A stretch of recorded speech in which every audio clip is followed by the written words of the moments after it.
আমি দিন দিন পাগল হয়ে যাইতেছি। বিয়ের বয়স মাত্র 2 মাস। এটা আমার দ্বিতীয় বিয়ে। আমার হাজবেন্ডেরও দ্বিতীয় বিয়ে। ওনার বয়স এখন 37 বছর। আমার বর্তমানে এখন বয়স 25 বছর। বিয়ের পর থেকে ওনার প্রত্যেকটা আচরণের কারণে আমি বিরক্ত। ওনার প্রথম স্ত্রী মারা গেছেন 8 বছর আগে। যতটুকু শুনেছি তাদের সংসার ছিল 4 বছর 9 মাসের মতো। তারপর উনি হঠাৎ করে মারা যান। কোন রকম অসুস্থ ছিলেন না। যখন বিয়ের সম্বন্ধ এসেছিল তখন উনি আমার কাছে বলেছিল যে ওনার কিছুটা সময় দরকার। আমি ভাবছি 4 বছর চলে গেছে, তাহলে এখন আবার কিসের সময়? তখন আমি এত কিছু না ভেবে বিয়ে করে ফেলি। বিয়ের পর থেকে আমি অতিরিক্ত পরিমাণে পাগল হয়ে যাচ্ছি। ওনার প্রত্যেকটা শাড়ির পকেটে, ডয়ারে, টেবিলের প্রত্যেকটা জায়গায় ওনার পূর্বের স্ত্রীর ছবি। মানে ধরুন এখন যে কাপড়টা পরে অফিসে যাবে ওই কাপড়ের পকেটের ভেতরে ওনার স্ত্রীর ছবি থাকে। ওনার বই পড়ার অভ্যাস আছে, বইয়ের ভেতরে ওনার স্ত্রীর ছবি থাকে। ওনার মানি ব্যাগে ওনার স্ত্রীর ছবি থাকে।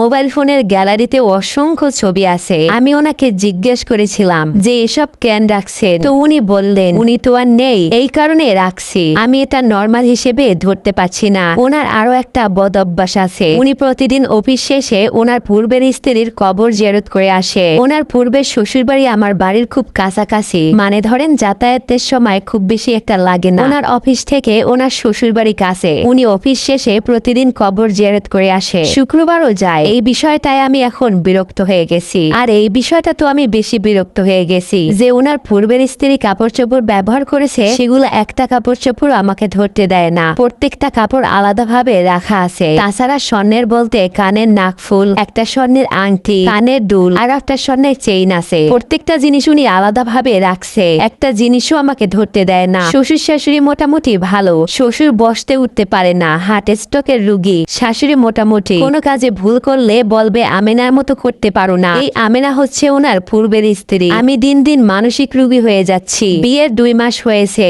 ওনার সাথে তেমন কোন আমার সম্পর্ক হয়নি। আমি মাঝে মধ্যেই কান্না করি, বিশেষ করে ঘুমের মধ্যে। এই ব্যাপারটা আমার কাছে এখন অসহ্যর মতো লাগছে। আমাদের বিয়ের সময় তার আগের স্ত্রীর বাবা এসেছিল আমাদের বাড়িতে। আমি কোনো এক জায়গা থেকে শুনেছি ওনার নাকি আর বিয়ে করার ইচ্ছা ছিল না, কিন্তু এই কথাটা আমি শুনেছি বিয়ের পর। বিয়ের আগে শুনি নাই। এখন আপনারাই বলুন, এখন আমি কি করব? আর শাশুড়ি উঠতে বসতে কোনো এক জায়গায় ভুল কিছু পেলে আমাকে বলবে আমিনার মতো করতে পারো না। আমার প্রশ্ন হচ্ছে যে আমি কেন কারো মতো হব?